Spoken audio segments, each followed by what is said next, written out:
నమస్తే, welcome to cube TV. నేను మీ anchor చార్ని. ఈరోజు మనతో పాటు ప్రస్తుతం ప్రముఖ జ్యోతిష్య వాస్తు పండితులు, పంచాంగకర్త బ్రహ్మశ్రీ డాక్టర్ నాయకంటి మల్లికార్జున శర్మ గారు ఉన్నారు. గురువు గారితో మాట్లాడుతాం. నమస్కారం గురువు. నమస్కారం అమ్మా. గురువు గారు, మరి ఈ క్రోధినామ సంవత్సరంలో తులారాశి వారికి ఎలాంటి ఫలితాలు రాబోతున్నాయి? తప్పకుండా అమ్మా. ఓం శ్రీ గురుభ్యో నమః. తులారాశిలో క్రోధినామ సంవత్సరంలో తులారాశిలో జన్మించిన వ్యక్తులందరూ కూడా ఈ క్రోధినామ సంవత్సరంలో భవిష్యత్ అనేది ఎలా ఉందనేది చాలామంది కూడా ఆసక్తికరంగా చూస్తూ ఉంటారు.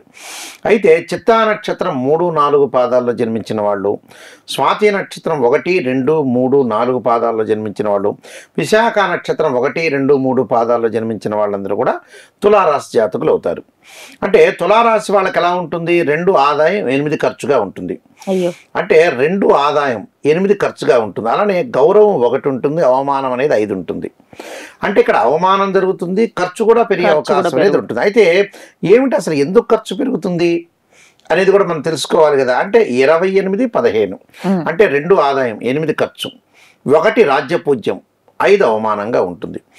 అయితే ఈ రాశి వాళ్ళకి ఏమిటంటే గురువు వచ్చేటప్పటికల్లా లోహమూర్తి కావటం, అలానే శని వచ్చే రజితమూర్తి కావటం, అలానే ఇక్కడ రాహుకేతువులు కూడా లోహమూర్తులు అవుతారు ఈ సంవత్సరం అంతా కూడా. క్రోధినామ సంవత్సరంలో గ్రహగమన గతులన్నీ కూడా మనం చూస్తే గురువు మేషరాశి నుంచి వృషభ రాశిలోకి మారటం మే 1వ తారీఖున, అలానే కుంభరాశిలో శని యొక్క సంచారం, మీనంలో రాహు, అలానే కన్యారాశిలో కేతు యొక్క సంచారం, అలానే రవి, బుధ, శుక్రగ్రహాలు 30 రోజులకు ఒకసారి ఒక రాశి నుంచి మరొక రాశికి మారటం, కుజుడు 45 రోజుల పాటు మారుతూ ఉంటాడు. ఇవి గ్రహగమన గతులు అంటారు. ఈ గ్రహగమన గతుల్లో మళ్ళీ అక్టోబర్, నవంబర్లో కూడా వక్రగతులు, వక్రత్యాగాలు కూడా ఉన్నాయి. అయితే వీళ్ళకి ముఖ్యంగా ఈ తులారాశి వాళ్ళకి ఏ విధంగా ఉండబోతుందంటే వ్యవసాయదారులకి 3 పంటలు పండించగల సామర్థ్యం అనేది ఏర్పడుతుంటుంది. అంటే 3 పంటలు పండిస్తారు, లాభాలు కూడా గడించే అవకాశం అనేది ఉంటుంది. ఎందుకంటే మన ప్రాంతంలో, తెలుగు ప్రాంతంలో ఒక చోట 2 పంటలని, ఒక చోట 1 పంటని, కొన్ని చోట్ల వచ్చే 3 పంటలు పండించే అవకాశం అనేది ఉంటుంది. అంటే గోదావరి, కృష్ణా ఒడ్డు వాళ్ళు 3 పంటలు పండిస్తారు, 3 పంటలు పండిస్తారు కాబట్టి వాళ్ళకు అనుకూలంగా ఉంటుంది. వ్యవసాయదారులందరికీ కూడా అనుకూలంగా ఉంటుంది. ఎందుకంటే రైతు బాగుంటేనే సిటీలను, దేశం బాగుంటే సిటీలు కూడా కళకళలాడతారు. అన్ని కూడా రైతులు బాగుంటేనే సమాజం అంతా కూడా క్షేమంగా ఉండే అవకాశం. ఎందుకంటే డబ్బు తినలేం కదా, అందువల్ల రైతు బాగుండాలని మనం ఆశించాలి. పంటలు పండించే అవకాశం అనేది బాగుంటుంది, లాభాలు గడించే అవకాశం బాగా ఎక్కువ ఉంటుంది, రైతులకు కూడా మంచి ఆదాయం అనేది బాగుంటుంది. అలానే ఇక్కడ తులారాశి వాళ్ళకు వచ్చేటప్పటికల్లా తులా, వృశ్చికము, ధనస్సు, మకరం, కుంభం, మీనం 6వ స్థానం రాహు యొక్క ఫలితం అనేది అనుకూలంగా ఉంటుంది. ఆర్థిక పరంగా ఆదాయం అనేది బాగా పెరగటం, లాభాలు బాగా ఎక్కువ రావటం, లాభాలతో పాటు అనుకున్న స్థితి అంతా కూడా డెవలప్మెంట్ అనేది అయ్యే అవకాశం ఎక్కువ ఉంటుంది. అంటే ఆకస్మికంగా ధనలాభం, అంటే ఏ వ్యాపారం చేసినా, ఏ ఉద్యోగం చేసినా, ప్రైవేట్ ఉద్యోగం చేసినా, గవర్నమెంట్ ఉద్యోగం చేసినా కూడా ఆదాయం అనేది చాలా బాగుంటుంది వీళ్ళకి. అంటే దానికి కారణం ఏంటంటే 6వ స్థానం రాహు యొక్క ఫలితం వల్ల తులారాశి వాళ్ళకు అనుకూలమైన పరిస్థితులు జరిగే అవకాశం అనేది ఖచ్చితంగా ఉంటుంది. అంటే తులా, వృశ్చికం, ధనస్సు, మకరం, కుంభం అంటే 5వ స్థానంలో శని యొక్క సంచారం, స్థానచలనం జరిగే అవకాశం ఉంటుంది. ఉద్యోగస్తులకు ప్రమోషన్లు వచ్చే అవకాశం అనేది బాగా ఎక్కువగా ఉంటుంది. అయితే ఇక్కడ గురువు యొక్క ఫలితాన్ని మనం చూస్తే తులారాశి వాళ్ళకు వచ్చేటప్పటికల్లా 7వ స్థానంలో గురువు ఉంటాడు.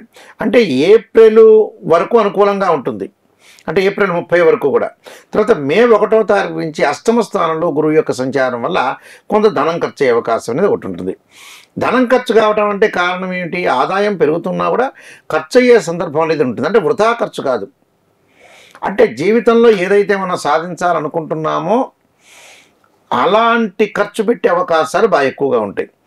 అంటే ఒక్కొక్క వ్యక్తికి కొన్ని కోరికలు ఉంటాయి. జీవితంలో కారు కొనాలని, లేదా బంగారం కొనాలని, లేకపోతే కొన్ని వస్తువులు ఇంట్లో పెట్టుకోవాలని, కొన్ని జీవితంలో మనం సాధించాల్సినవి ఏదైతే ఉంటాయో దానికి డబ్బు ఖర్చు పెట్టక తప్పదు. ఆదాయం పెరుగుతుంది, ధనం మూలం మెదం జగత్తు, డబ్బు పెరుగుతుంటుంది. కానీ దాంతోపాటు స్త్రీలకు సంబంధించిన విషయాల్లో కూడా బంగారు ఆభరణాలు కొనుగోలు చేయటం, అలానే పిల్లల యొక్క చదువులతోటి కొంత ఖర్చు అయ్యే అవకాశం ఎక్కువ ఉంటుంది. అలానే విద్యార్థులకు ఈ అకాడమిక్ కెరియర్ వరకు బాగుంటుంది, నెక్స్ట్ అకాడమిక్ ఇయర్ కొంత శ్రమ పడాల్సిన అవసరం అనేది ఎక్కువగా ఉంటుంది. అంటే విద్యార్థులు ఉన్నత స్థాయిలో విద్యలు, అలానే ఉన్నత ప్రమాణం కలిగిన విద్య అలానే అభ్యసించే అవకాశం ఉంటుంది. వ్యాపారస్తులకు కూడా అనుకూలంగా ఉంటుంది. అంటే వ్యాపారస్తులు ప్రస్తుతం ఉన్న వాటితో పాటు ఇతర ఆదాయం కలిగిన వ్యాపారాలు చేసే అవకాశాలు కూడా ఎక్కువగా ఉంటాయి. దాని గురించి అన్వేషించి లాభపడే అవకాశం బాగా ఎక్కువగా ఉంటుంది. అలానే కొన్ని విషయాలు అదనపు పెట్టుబడులతోటి కూడా ఇతర మార్గాల్లో కూడా మంచి ఫలాలు పొందే అవకాశం అనేది ఖచ్చితంగా ఉంటుంది. అలానే ఖాతాదారుల యొక్క మద్దతు, సహకారము, స్వతంత్ర వృత్తులు చేసే వాళ్ళకు కూడా అన్ని రకాలుగా ప్రోత్సాహం కలగటం, అలానే సాంకేతిక రంగాల వాళ్ళకు కూడా శుభప్రదమైన కాలం అని చెప్పుకోవచ్చు.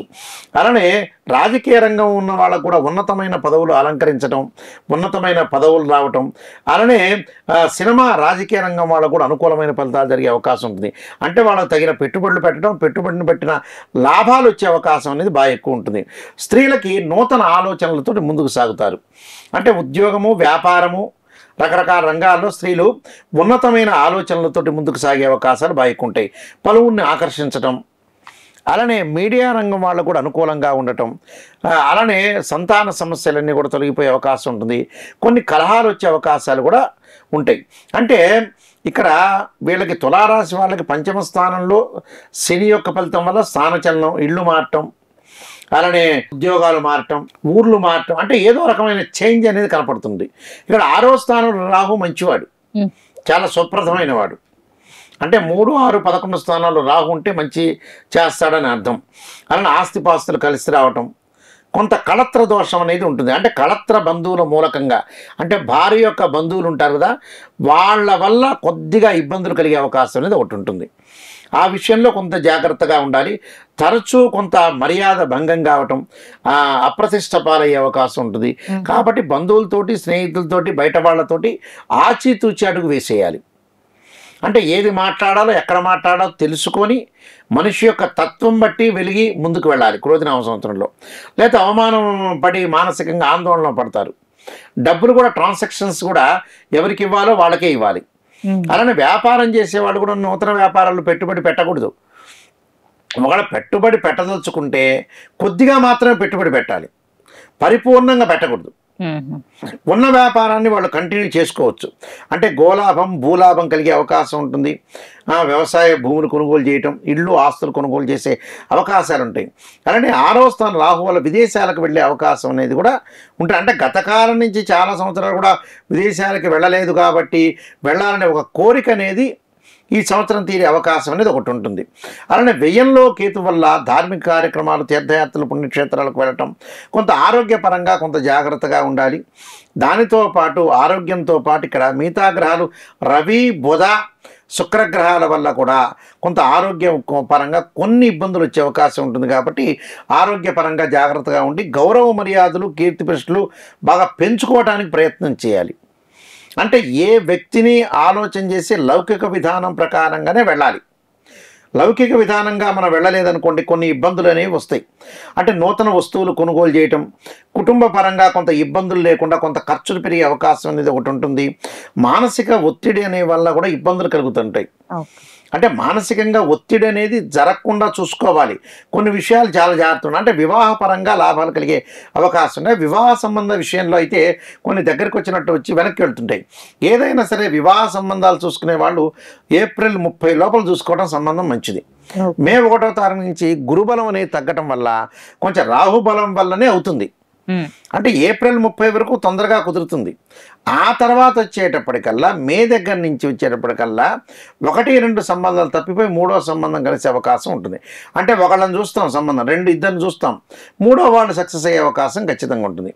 కాబట్టి ఇవన్నీ కూడా దృష్టిలో పెట్టుకొని కొన్ని పరిహారాలు చేసుకొని ముందుకెళ్తే వాళ్ళ జీవితం అనేది సక్సెస్ అయ్యే అవకాశం ఖచ్చితంగా ఉంటుందమ్మా. ఎలాంటి పరిహారాలు చేసుకోమంటారు గురుజీ? ముఖ్యంగా సుబ్రహ్మణ్య స్వామి యొక్క ఆరాధన చేయటం ఒకటి. తర్వాత తత్పురుషా విద్యే మహాదేవాయ ధీమహే తన్నో రుద్ర ప్రచోదయాత్ అనే మంత్రాన్ని ఆరోగ్యం మెరుగుపడటానికి ఖచ్చితంగా వీళ్ళు సూర్య భగవాను ఆదిత్య హృదయం పారాయణం చేయటం ఒకటి చేయటం వల్ల దానితో పాటు మానసికంగా ఆందోళన తగ్గటానికి దధీశంక క్షురారాభం క్షీరోధారణం సంభవం నమామి శిశిరము సోమం శంభురముకటభూషుణ్ణి చంద్రుడికి సంబంధించిన మంత్రాన్ని చదువుకోవటం వల్ల వాళ్ళకి సక్సెస్ అయ్యే అవకాశం ఖచ్చితంగా ఉంటుంది. ఈ నియమాలన్నీ కూడా పాటిస్తే మంచి జరిగే అవకాశం ఉంటుంది. మీనరాశి వాళ్ళకి గ్రహగమన గతులు గ్రహ సంచార వీక్షణాన్ని మనం ఒకసారి పరిశీలన చేసినట్లయితే క్రోధినామ సంవత్సరంలో పూర్వాభాద్ర నక్షత్రం 4వ పాదంలో జన్మించిన వాళ్ళు, ఉత్తరాభాద్ర నక్షత్రం 1, 2, 3, 4 పాదాల్లో జన్మించిన వాళ్ళు, రేవతి నక్షత్రం 1, 2, 3, 4 పాదాల్లో జన్మించిన వాళ్ళందరూ కూడా మీనరాశి జాతకులు అవుతారు.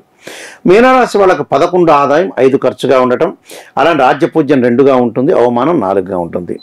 అంటే అవమానపడే అవకాశం అనేది ఉంటుంది. సహజమే, దేశంలో పుట్టిన మనిషి మరణించే వరకు ఏదో ఒకటి ఎవడో కూడా అనకుండా ఉండడు, సహజమేది, అంటూనే ఉంటారు. అయితే ఇక్కడ 11 ఆదాయం 5 ఖర్చుగా ఉంటుంది. అంటే ఆదాయం అనేది చాలా అనుకూలంగా ఉండే అవకాశం ఉంటుంది.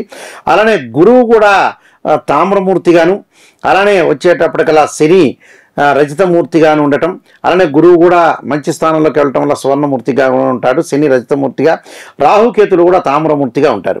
అయితే మీనరాశి వాళ్ళకి ఏ విధంగా ఉండబోతుంది అని చూస్తే, ద్వితీయ స్థానంలో గురువు యొక్క సంచారం, జన్మంలో రాహు, వ్యయంలో శని, అలానే సప్తమ స్థానంలో కేతు యొక్క సంచారం, అలానే రవి బుధ శుక్రగ్రహాలు ఒక రాశి నుంచి మరొక రాశికి పడటానికి 30 రోజుల సమయం పడుతుంది. కుజుడు 45 రోజులు పడుతుంది, రాహుకేతులు 18 నెలలు, గురువు సంవత్సర కాలం, శని 2.5 సంవత్సరాలు పడుతూ ఉంటుంది.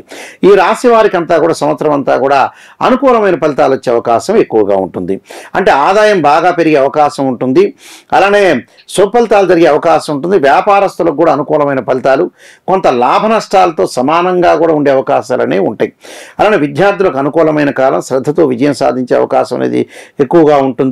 అలానే రాజకీయ నాయకులు కూడా పార్టీలు మారాల్సిన అవసరం అనేది ఎక్కువగా ఉంటుంది.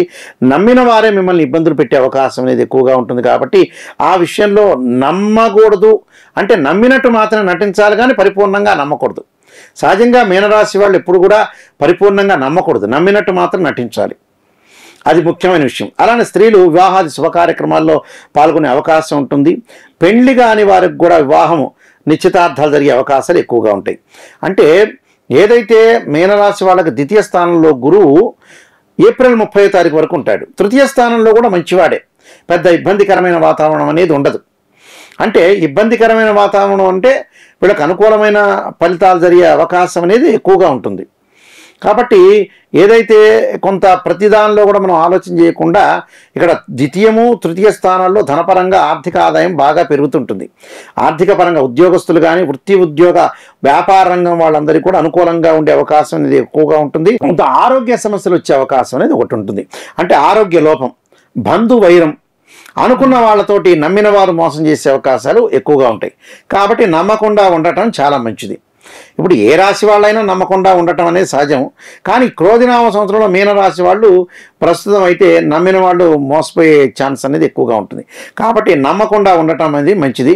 అలానే కీర్తి ప్రతిష్టలు పెరిగే అవకాశం ఉంటుంది, మాట గౌరవం బాగా పెరిగే అవకాశం ఉంటుంది. ధర్మ కార్యక్రమాలు చేయటం, అలానే కొంత ధనం వ్యయం కలిగే అవకాశం ఉంటుంది, ధనం కూడా కొంత ఖర్చు పెట్టే అవకాశం ఉంటుంది. అలానే ఉద్యోగ భంగం కూడా కలుగుతూ ఉంటుంది. అంటే ఉద్యోగ భంగం కలగటం, మంచి ఉద్యోగం వచ్చే ఛాన్స్ కూడా ఉంటుంది మళ్ళీ. అంటే ఒక ఉద్యోగం పోతుంది, ఒక ఉద్యోగం వచ్చే అవకాశం ఉంటుంది. అలానే వృధా వైరాలు, అంటే అనవసరంగా అంటే వృధాగా జనాలతో గొడవలు పడటం, ఇలాంటి విషయాల్లో కొంత జాగ్రత్త ఉండాలి. బంధువులతోటి ఎంతో సహనంగా ప్రవర్తన చేయాలి, ఒకప్పుడు బాధించే అవకాశం ఎక్కువగా ఉంటుంది. కాబట్టి ఈ మీనరాశి వాళ్ళకి జన్మంలో రాహు ఉన్నాడు, శరీరంలో రుగ్మతులు, ఆరోగ్యపరంగా అకాల భోజనం, అనవసరమైన ప్రయాణాలు, అనవసరమైన తగాదులు, ఇవన్నీ కాకుండా ఎవరితో మాట్లాడాలో మితభాషగా ఉండి ముందుకు వెళ్ళాలి. అలానే వాళ్ళకి వ్యయ స్థానంలో శని యొక్క సంచారం, నేను ఇందాక చెప్పినట్టు ఆరోగ్యపరంగా కొంత జాగ్రత్తగా ఉండాలి. మాట్లాడేటప్పుడు కూడా ఆచితూచి అడుగు వేయాలి, ప్రతి వాళ్ళని గౌరవించాలి, మాట్లాడుతూ ముందుకు వెళ్ళాలి. అలానే ద్వితీయ స్థానంలో ఇక్కడ గురువు, తర్వాత మే నుంచి తృతీయ స్థానంలో గురువు యొక్క సంచారం వల్ల అనుకూలమైన ఫలితాలు వస్తాయి, గురువు మంచివాడే. అలానే సప్తమ స్థానంలో కేతు యొక్క సంచారం అనేది ఒకటి ఉంది. అంటే ధార్మిక కార్యక్రమాలు, నేను దా చెప్పిన తీర్థయాత్రలు, పుణ్యక్షేత్రాలు తిరిగే అవకాశం ఎక్కువ ఉంటాం. వివాహం కానీ స్త్రీ పురుషులందరికీ వివాహం కావటం, సంతానం లేని వాళ్ళకు కూడా సంతానం కలిగే అవకాశాలు బాగా ఎక్కువ ఉంటాయి. కాబట్టి నూతన వ్యాపారాలు ప్రారంభం చేయొచ్చు. అలా చిరు వ్యాపారాలు ఉంటారు, అంటే పెద్ద పారిశ్రామికవేత్తలు, బిజినెస్ మ్యాగ్నెట్సే కాకుండా అలానే మిగతా వాళ్ళందరూ కూడా చాలామంది ఉంటారు కదా, చిరు వ్యాపారులు, చిన్న వ్యాపారులు ఉంటారు కదా, వాళ్ళకు కూడా అనుకూలమైన ఫలితాలు జరిగే అవకాశం బాగా ఎక్కువ ఉంటుంది.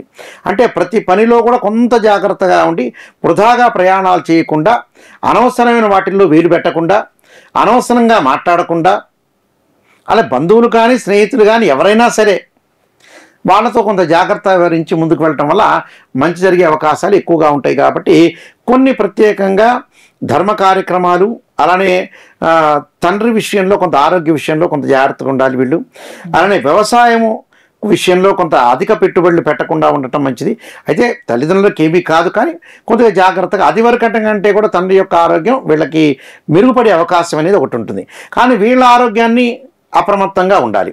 అంటే వీళ్ళ ఆరోగ్య విషయంలో కూడా కొంత జాగ్రత్తగా ఉండి ముందుకు వెళ్ళాలి. కొంత విరోధ భావాలు లేకుండా అందరితో కూడా కలిసిమెలిసి ముందుకు వెళ్తే మంచిది. అలానే అక్టోబర్ నవంబర్ మాసాల్లో వక్రగతులు, వక్ర త్యాగాలనే ఉన్నాయి.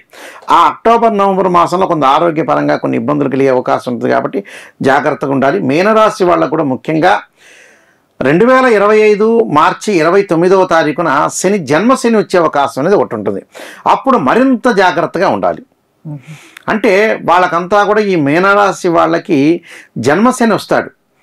అంటే 2025 మార్చి 29వ తారీఖున 2.5 సంవత్సరాల పాటు శని కంప్లీట్ అయినట్టు. ఇంకా 5 సంవత్సరాల పాటు ఉంటుంది. అలాగే ఈ 5 సంవత్సరాలు కూడా జన్మశని అనేది చాలా ఇంపార్టెంట్. కాబట్టి ఆరోగ్యపరంగా జాగ్రత్తగా ఆలోచన చేసి ముందుకు వెళ్ళాలి. దాని యొక్క కొన్ని ప్రత్యేకంగా పరిహారాలు చేసుకొని ముందుకు వెళ్ళాలి. అప్పుడు బాగుంటుంది. ఎలాంటి పరిహారాలు చేసుకోవాలి? ఆదిత్య హృదయం పారాయణం చేయటం ఒకటి, శని దోషం యొక్క పరిహారం చేయటం, ద్రాక్షారసంతో శనికి అభిషేకం చేయటం, అలానే శని జపం చేసుకోవటం, అలానే ఆదిత్యాయుధ్యే సహస్రమూర్తాయ ధీమే తన్నో సూర్య ప్రచోదయాత్ అనే మంత్రాన్ని, మానసికంగా దిగులు చెందకుండా ఉండటానికి దదీసింగ తుషారాభం క్షీరోధారణం సంభవం నమామి శశనం సోమం శంభురుమకటభూషణం అనే మంత్రాన్ని, అలానే శరీరే జర్జరీభూతే వ్యాధిగ్రస్తే కళేబరి ఔషధం జాహ్నవీతీయం వైద్యో నారాయణ హరి అనే మంత్రాన్ని చక్కగా చదువుకోవటం వల్ల కూడా వీళ్ళకి మంచి జరిగే అవకాశం అనేది ఖచ్చితంగా ఉంటుంది. క్రోధినామ సంవత్సరంలో మీనరాశి వాళ్ళందరూ కూడా సుఫలితాలు జరగాలని ఆశిస్తూ సర్వే జనా సుఖినో భవంతు. ధన్యవాదాలు. ఇప్పుడు ఆపరేషన్ లేకుండానే మోకాళ్లకు ప్లాస్మా ట్రీట్మెంట్, మీ ఆర్థోపెటిక్ సమస్యలన్నిటికీ రోబోటిక్ టెక్నాలజీ ద్వారా తక్కువ ఖర్చుతో శాశ్వత పరిష్కారం, ఫ్రీ కన్సల్టేషన్, ప్రతి ట్రీట్మెంట్ పై 20% డిస్కౌంట్.